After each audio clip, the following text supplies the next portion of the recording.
posting nanti. Praise God.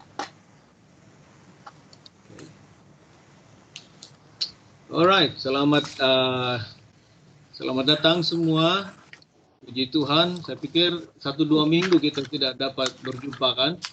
Ya, saya tahu mungkin ada yang sibuk apa semua, tapi puji Tuhan kita tetap ada di sini. Saya dorong kita kalau ada apa-apa boleh kirim message ya, WhatsApp untuk mendorong satu sama lain. Biarpun mungkin tidak dapat ikut hari Minggu kebaktian seperti ini, tapi kita boleh berhubung lah. Kalau ada masalah, minta doa, boleh kirim message kepada saya, jadi saya akan bawa di dalam ya. Puji Tuhan. Oke, kita terus doakan untuk keadaan di Malaysia karena sekarang di Malaysia COVID-19 makin meningkat. Dan dianggarkan itu akan meningkat lagi ya selepas hari raya kan. Jadi kita minta supaya kita berdoa supaya kita tidak akan menjadi lebih parah lah di Malaysia ya, tidak akan menjadi lebih parah di Malaysia. Alright, praise God. Okay. Can you hear me clearly? Good? Yes. Yeah, good. All right.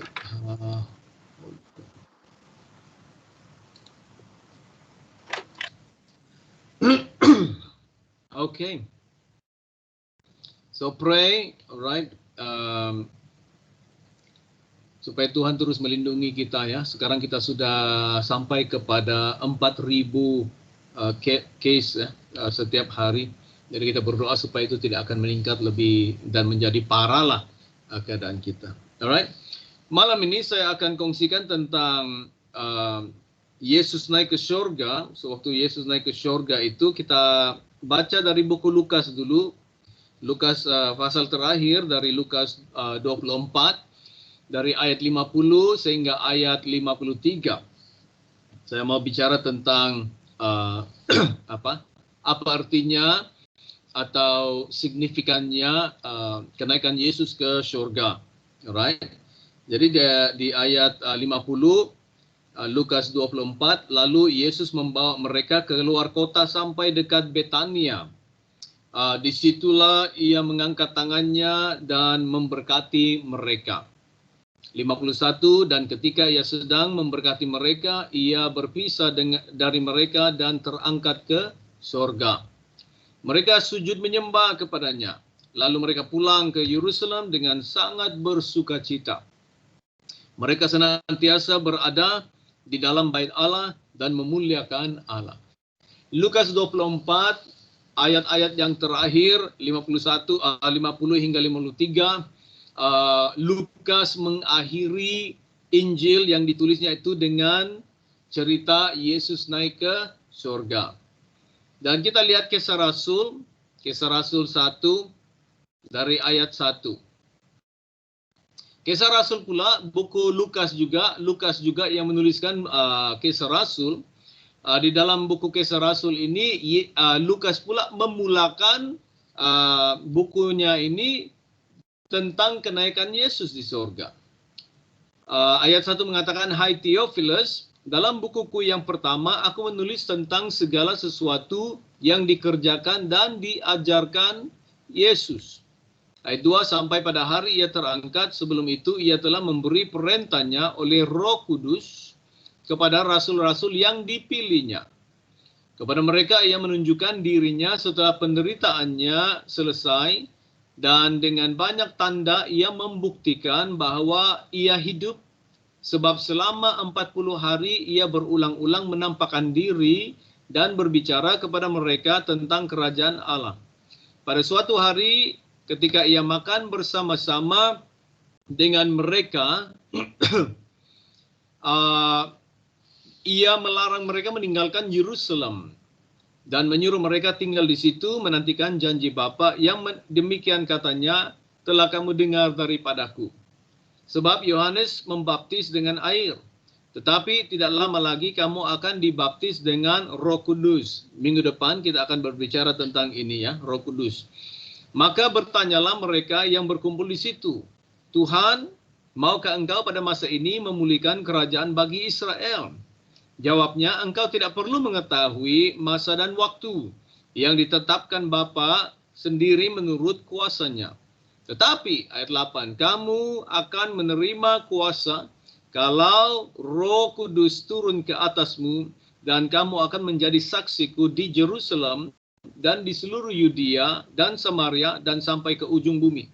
Sesudah ia mengatakan demikian, terangkatlah ia disaksikan oleh mereka, dan awan menutupnya dari pandangan mereka. Ketika mereka sedang menatap ke langit waktu ia naik itu, tiba-tiba berdirilah dua orang yang berpakaian putih dekat mereka, dan berkata kepada mereka, hai orang-orang Galilea, mengapakah kamu berdiri dan melihat ke langit? Yesus ini yang terangkat ke surga meninggalkan kamu akan datang kembali dengan cara yang sama seperti kamu melihat dia naik ke surga. Jadi di sini kita melihat Lukas juga berbicara tentang pengangkatan Yesus atau kenaikan Yesus di surga dengan memulai buku yang kedua ditulisnya, yaitu buku Kisah Rasul. Nah, malam ini saya mau kongsikan beberapa perkara setelah kebangkitan Yesus, kenaikan Yesus di surga, apa signifikannya atau apa artinya bagi kita. Dan sebenarnya kalau kita berbicara tentang kenaikan Yesus di surga, tidak banyak orang yang mengatakan hal ini, atau yang kalau kita lihat yang lalu kita merayakan tentang kebangkitan Tuhan Yesus, ya, kita melihat banyak orang post di WhatsApp, di Facebook, oh selamat hari Paskah, selamat hari kebangkitan, ya, Happy Easter, semua dipostkan. Tapi sekarang minggu lalu kita tidak lihat banyak, ya. Saya pikir saya lihat beberapa saja yang mengatakan di Ascension Day atau Ascension Sunday atau hari Minggu kenaikan Tuhan Yesus ke surga.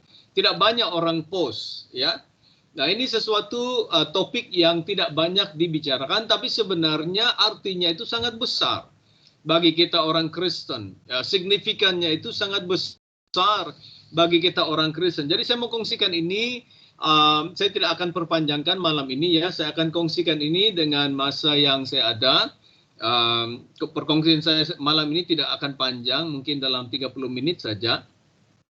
Tapi ada 9 perkara yang saya mau kongsikan di sini. Jadi kalau 9 itu kan saya khotbahkan, kalau di gereja tadi pagi itu mau panjang juga saya khotbahkan itu. Itu pun saya sudah pilih saja apa yang saya mau kongsikan. Kalau saya ikut semuanya memang panjang untuk kita bicarakan. Tapi malam ini saya akan kutip saja apa yang penting dan saya kongsikan kepada kita. Yang pertama, artinya atau signifikannya yang pertama bagi kita orang Kristen, kenaikan Yesus di surga atau pengangkatan Yesus di surga itu, yang pertama adalah kenaikan Yesus itu di surga adalah satu event yang paling penting, ya, dan yang terakhir di dalam kehidupan Tuhan Yesus Kristus dan juga misi Tuhan Yesus Kristus. Dia dipanggil the ultimate event, ya, ataupun suatu event yang terakhir sebenarnya. Bukan penyaliban Yesus, bukan kebangkitan Yesus. Penyaliban Yesus dan juga kebangkitan Yesus itu memang asas yang penting bagi orang Kristen, tapi itu belum berakhir. Karena setelah Yesus bangkit, dia lagi tinggal 40 hari dan menampakkan diri kepada beberapa orang dan juga kepada gereja, bukan saja kepada rasul-rasul, tapi di dalam 40 hari itu ada lagi yang Yesus lakukan untuk menutup segalanya dan menggenapi segalanya, seolah-olah memeterai segalanya setelah dia mati dan bangkit semula. Jadi kenaikan Yesus di surga itu adalah event yang paling terakhir, the ultimate, yang paling terakhir yang terjadi dalam kehidupan Yesus. Yesus naik ke surga seolah-olah seperti Bapak mengatakan itu dia meneguhkannya, I validate, meneguhkannya. Kita coba baca dalam buku Filipi pasal 2, Filipi 2 dari ayat 5 hingga ayat 11. Filipi 2 dari ayat 5 hingga ayat 11. Katanya, hendaklah kamu dalam hidupmu bersama menaruh pikiran dan perasaan yang terdapat juga dalam Kristus Yesus. Maksudnya kita harus ikut Yesus, walaupun dalam rupa Allah tidak menganggap kesetaraan dengan Allah itu sebagai milik yang harus dipertahankan, melainkan telah mengosongkan dirinya sendiri dan mengambil rupa seorang hamba menjadi sama dengan manusia. Dan dalam keadaan sebagai manusia, ia telah merendahkan dirinya dan taat sampai mati. Bahkan sampai mati di kayu salib. Berbicara tentang kematian Yesus di kayu salib dan dikuburkan dan semuanya. Dan juga kebangkitannya. Ayat 9, itulah sebabnya Allah sangat meninggikan dia dan mengaruniakan kepadanya nama di atas segala nama. Supaya dalam nama Yesus bertekuk lutut segala yang ada di langit dan yang ada di atas bumi dan yang ada di bawah bumi. Dan segala lidah mengaku Yesus Kristus adalah Tuhan bagi kemuliaan Allah Bapa. Kalau kita lihat dalam porsi firman Tuhan ini di ayat 5 hingga 11, kita melihat Yesus turun dari surga menjadi manusia dan dia menjadi taat sampai mati, bahkan mati di kayu salib. Kita lihat di situ tentang kesengsaraan Yesus, kebangkitan Yesus, Yesus dikuburkan, dia mati.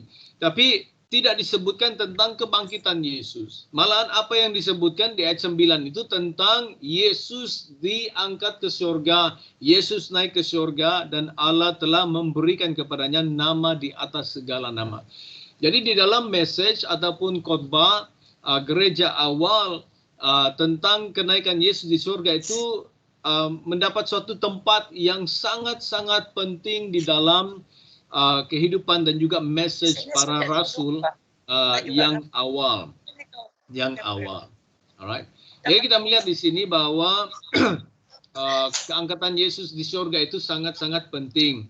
Karena gereja awal itu banyak menyebutkan. Yesus juga menyebutkan sebelum dia disalibkan, sebelum dia mati dikuburkan, Yesus juga telah memberitahukan muridnya beberapa kali untuk mengingatkan mereka bahwa dia akan naik ke surga. Bukan saja dia akan mati, disalibkan, dia akan mati, dikuburkan, dan hari ketiga dia akan bangkit.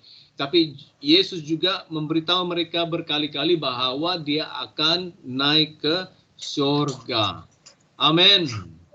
Amin. Yang kedua, signifikan yang kedua itu kenaikan Yesus di surga adalah mengakhiri segala pekerjaannya di bumi. Ya, Yesus turun ke bumi ini untuk menggenapi setiap pekerjaan Bapa di surga, setiap pekerjaan Bapa. Alright. Jadi di situ kita tahu bahwa pekerjaan Yesus atau misi Yesus berakhir dengan Yesus diangkat ke surga.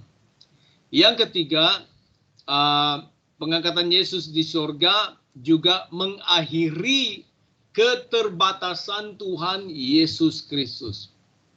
Kan kita tahu Yesus dilahirkan ke dalam bumi melalui Maria, ibunya, dan Yesus menjadi manusia. Yohanes 1:14, kita baca Yohanes 1 ayat 14. Katanya firman itu telah menjadi manusia dan diam atau tinggal di antara kita, dan kita telah melihat kemuliaannya, yaitu kemuliaan yang diberikan kepadanya sebagai anak tunggal Bapa, penuh kasih karunia dan kebenaran. Jadi firman itu menjadi manusia, Yesus menjadi manusia, dan lahir di dalam dunia ini. Dia bertumbuh dan membesar sehingga umurnya cukup untuk dia mulai melayani Tuhan. Mujizat terjadi tetapi Yesus terbatas di dalam tubuh manusia, terbatas. Dia harus berjalan ke kota, dia harus naik keledai untuk pergi ke suatu tempat, dia harus tinggal di suatu tempat. Yesus terbatas. Banyak orang yang mau disembuhkan itu mengejar Yesus, mengikuti Yesus di mana dia berada. Karena Yesus tidak boleh berada di mana-mana dalam suatu masa. Jadi orang dengar dia, oh Yesus ada di sana menyembuhkan, jadi orang berlari kepada dia. Oh Yesus menyeberang itu danau, dia pergi ke sebelah, jadi orang pun ambil perahu juga, dia menyeberang juga. Yesus terbatas dengan tubuh manusia. Tapi dengan Yesus bangkit dari antara orang mati, dari kubur, Yesus naik ke surga, itu memberitahukan kita bahwa keterbatasan Yesus, yaitu the limitation of Jesus, tidak ada lagi. Sekarang Yesus ada di surga. Dia memenuhi segala sesuatu. Yesus berada dalam kehidupan kita. Yesus berada di dunia. Dia itu adalah maha hadir. He is omnipresent. Jadi Yesus tidak terbatas lagi. Amin. Inilah Yesus yang kita percaya. Dia naik ke surga dan tidak dibatasi lagi dengan tubuh manusia itu. Yang keempat, kenaikan Yesus di surga meneguhkan suatu penyembahan, ya, tentang Yesus, menyembah Yesus, yaitu secara menyeluruh, secara universal dan juga untuk selama-lamanya, ya. Yesus. Tadi kita baca Filipi 2 kan, ayat 9 kita baca kembali lagi, Filipi 2 ayat 9. Katanya itulah sebabnya Allah sangat meninggikan dia dan mengaruniakan kepadanya nama di atas segala nama. Ayat 10, supaya dalam nama Yesus bertekuk lutut segala yang ada di langit dan yang ada di atas bumi dan yang ada di bawah bumi. Ayat 11, dan segala lidah mengaku Yesus Kristus adalah Tuhan bagi kemuliaan Bapa. Jadi itu sudah ditetapkan. Yesus naik ke surga, Tuhan memberikan dia nama di atas segala nama, setiap lutut akan bersujud, setiap lidah akan mengaku, barang siapa yang ada di dunia ini, di bumi ini yang hidup, akan menyembah Yesus. Bukan itu saja. Di dalam Efesus, kita baca Efesus. Efesus 1 ayat 20. Efesus 1 dari ayat 20 sampai 22. Katanya yang dikerjakannya dalam Kristus dengan membangkitkan dia dari antara orang mati dan mendudukkan dia, itu Yesus naik ke surga, mendudukkan dia di sebelah kanannya di surga. Jauh lebih tinggi dari segala pemerintah dan penguasa dan kekuasaan dan kerajaan dan tiap-tiap nama yang dapat disebut, bukan hanya di dunia ini saja, melainkan juga di dunia yang akan datang. Dan segala sesuatu telah diletakkannya di bawah kaki Kristus, dan dia telah diberikannya kepada jemaat sebagai kepala dari segala yang ada. Jadi kenaikan Yesus di surga ini yang terjadi. Dia ada di atas sana, jauh lebih tinggi dari segala pemerintah. Pemerintah yang di bumi, pemerintah yang ada di luar sana, pemerintah penguasa kegelapan, Lucifer sendiri, setan sendiri, setiap setan-setan atau demon, setiap roh-roh jahat, roh-roh yang baik, malaikat-malaikat semuanya menyembah Tuhan Yesus Kristus. Wow, luar biasa kan? Tuhan Yesus yang terangkat, diangkat ke surga dan duduk di sebelah kanan Bapa di surga. Luar biasa. Yang kelima, kenaikan Yesus di surga itu, atau pengangkatan Yesus di surga itu, membenarkan untuk Roh Kudus dicurahkan kepada kita. Ini saya akan bicarakan minggu depan. Jadi minggu depan saya akan kongsikan tentang pencurahan Roh Kudus. Salah satu jawaban daripada janji Bapa di surga, setelah Yesus naik ke surga, katanya dia akan mengutus atau mengirim Roh Kudus untuk menyertai kita, memenuhi kita, dan memberikan kita kuasa untuk hidup bagi dia dan juga untuk melayani dia, ya, atau mengabdikan diri kepada Tuhan, ya. Yesus berkata dalam Yohanes 16 ayat 7, John 16:7, Yohanes 16 ayat 7. Kata Yesus, namun benar yang kukatakan ini kepadamu adalah lebih baik, lebih berguna bagi kamu jika aku pergi. Yesus berbicara tentang kenaikannya di surga. Lebih berguna bagi kamu jika aku pergi, sebab jikalau aku tidak pergi, penghibur itu, yaitu Roh Kudus, tidak akan datang kepadamu. Tetapi jikalau aku pergi, aku akan mengutus dia kepadamu. Luar biasa, kan? Luar biasa. Jadi kenaikan Yesus di surga itu membenarkan untuk Roh Kudus turun atau dicurahkan bagi kita. Petrus dia berkhotbah begitu di Kisah Rasul pasal 2, karena orang mendengar mereka dipenuhi Roh Kudus, mendengar mereka berbicara dalam bahasa roh, jadi itu menarik perhatian orang banyak di situ di Yerusalem. Jadi ada yang mengatakan, mengolok mereka, oh ini orang mabuk ini. Tapi Petrus kata tidak, ini yang dinubuatkan di dalam firman Tuhan bahwa dia akan mencurahkan Roh Kudusnya di akhir zaman. Itu yang kelima. Yang keenam, kenaikan Yesus di surga memberikan kita keyakinan, memberitahukan kita bahwa Yesus menyiapkan tempat bagi kita di surga. Kita baca dalam Yohanes 14, John 14 dari ayat 1. Kata Yesus, janganlah gelisah hatimu. Percayalah kepada Allah, percayalah juga kepadaku. Di rumah Bapakku banyak tempat tinggal. Jika tidak demikian, tentu aku mengatakannya kepadamu.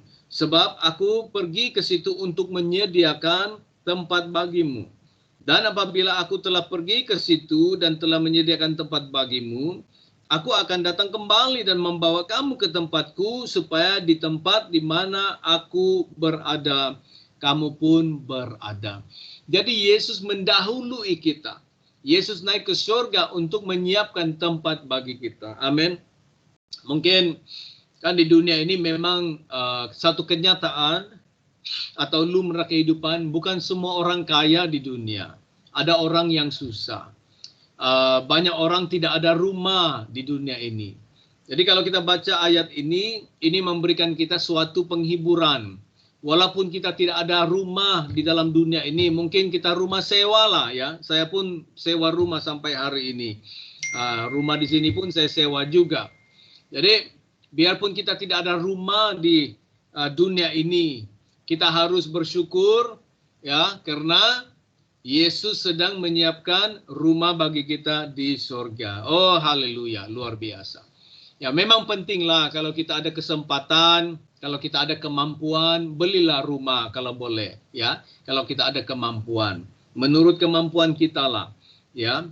Mungkin kalau kita tidak dapat menikmati rumah, kita beli, mungkin anak-anak kita ya, cucu-cucu kita mungkin akan menikmatinya.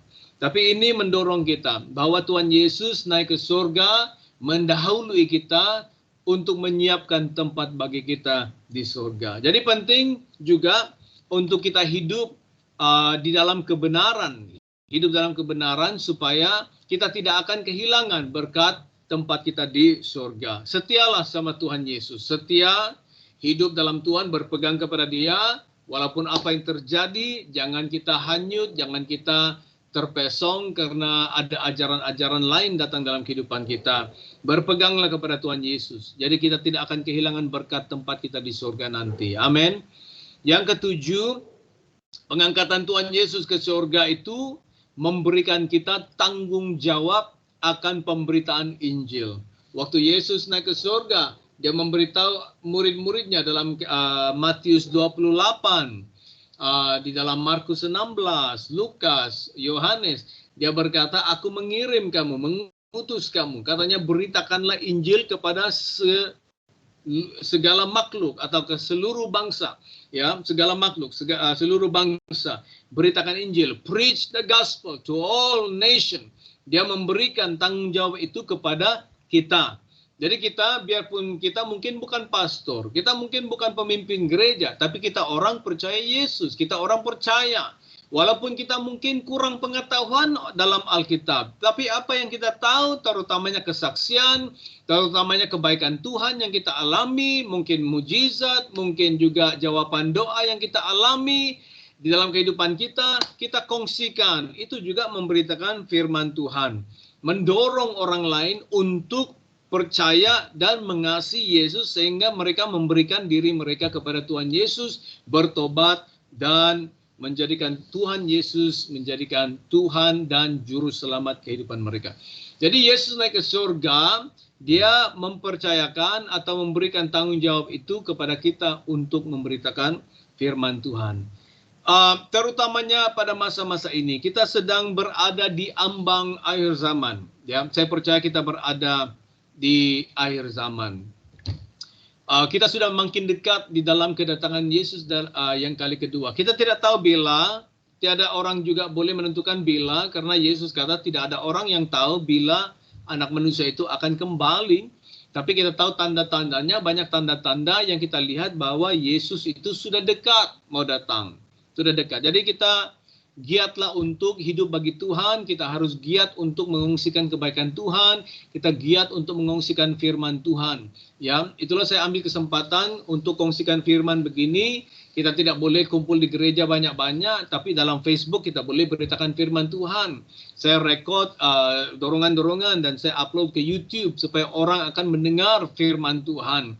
Ya, jadi sini juga kita boleh bantu. Dalam Facebook saya ada video-video kebaktian, kasih share dia di dalam Facebook kamu, atau share dia di dalam WhatsApp kamu atau Instagram apapun, message-message yang kita ada, supaya orang lain, kawan-kawan kita, ya keluarga kita dapat mendengar firman Tuhan, dan kita berdoa supaya mereka membuka hati mereka untuk menerima firman Tuhan dan bertobat dan menjalani hidup baru supaya mereka juga akan mengalami keselamatan.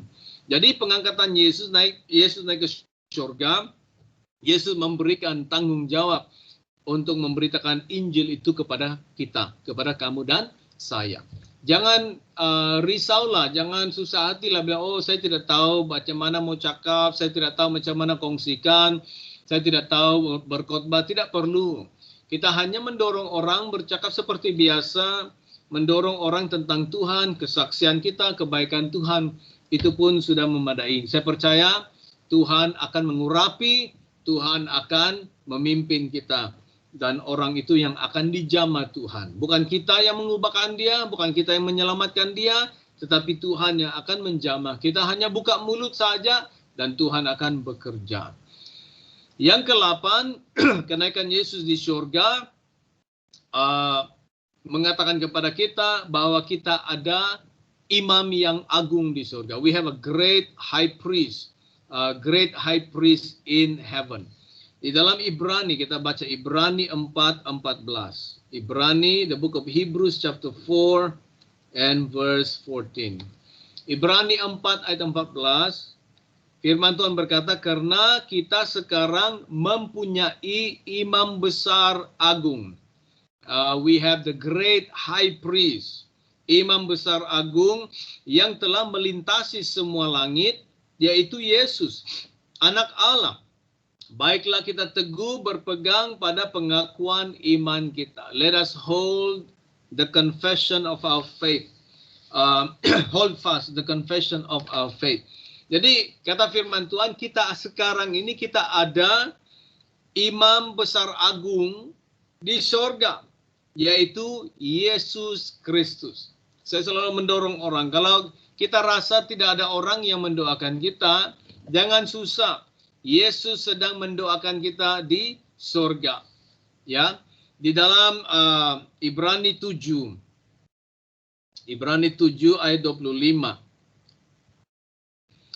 Katanya, karena itu ia sanggup juga menyelamatkan dengan sempurna semua orang yang oleh dia datang kepada Allah, sebab ia hidup senantiasa untuk menjadi pengantara mereka. Jadi Yesus, the Bible says, bahasa Inggris, he ever lives to make intercession for many, ya, for them.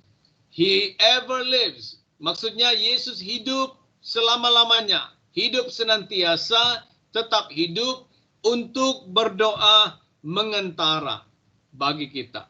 Jadi jangan khawatir kalau kita pikir, kita rasa tiada orang mendoakan kita, Tuhan Yesus mendoakan kita karena Dia adalah imam besar agung kita di sorga. Oh, haleluya, haleluya. Dan yang kesembilan, ini yang terakhir, pengangkatan Tuhan Yesus memberikan kita kepastian ataupun garansi yang Dia akan datang kembali. Ya, kita baca balik di dalam Kisah Rasul 1 ayat 11. Kisah Rasul 1 ayat 11. Katanya, dan berkata mereka, ini dua malaikat yang datang setelah Yesus terangkat di sorga. Dua malaikat itu berkata kepada mereka, hai orang-orang Galilea, mengapakah kamu berdiri melihat ke langit?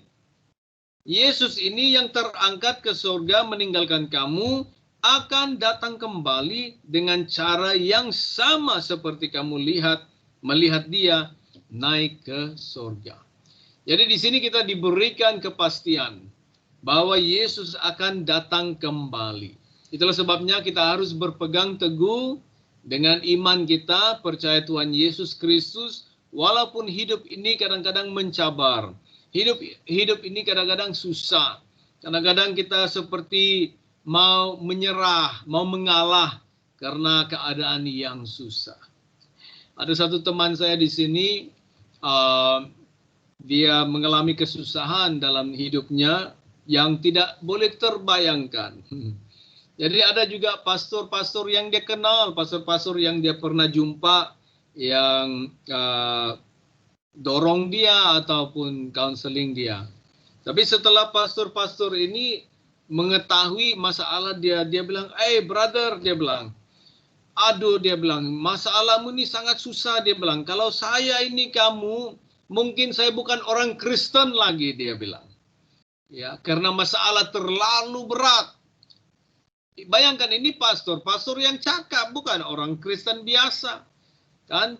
Jadi kalau pastor pun boleh cakap begitu, waduh, kalau masalah berat, masalah besar begitu, bertahun-tahun masalah ini, tak perlu percaya Tuhan lagi, mungkin Tuhan tidak ada. Dia bilang, aduh, kau masih orang Kristen? Kan sudah berapa tahun dia tidak jumpa. Waktu jumpa lagi dia bilang sama saya, dia bilang, saya jumpa dia balik lagi pastor. Baru pastor ini cakap sama saya, masih Kristen kau lagi? Dia bilang, kalau saya bukan Kristen lagi. Masalah besar sudah ini, berat sudah ini. Macam Tuhan tidak ada, dia bilang. Tapi kita berpegang kepada Tuhan. Walau bagaimana susahnya pun hidup. Karena kita diberi kepastian, Yesus akan datang kembali. Yesus naik ke surga untuk menyiapkan tempat bagi kita. Hidup kita dalam dunia ini sementara. Ya, kita memang rajin dalam dunia, giat, kerja, karena ada keluarga, ada anak-anak yang harus ditanggung. Ada hidup yang kita harus hidupi ini untuk melayani Tuhan, memuliakan Tuhan. Ya, kita masih hidup dalam dunia ini. Tapi jangan kita lupa bahwa kita ada imam agung besar di sorga yang sudah mendahului kita di sana. Oh, haleluya. Jadi ini malam ini saya kongsikan 9 perkara ataupun arti dan signifikan tentang kenaikan Yesus di sorga. Itulah yang mengakhiri pelayanan dan pekerjaan Yesus dalam dunia ini. Bukan kematian Yesus, penyaliban ataupun kebangkitan, tetapi pengangkatan Tuhan Yesus Kristus di sorga. Jadi kita memiliki Tuhan dan Juru Selamat yang tidak terbatasi lagi dengan tubuh manusia.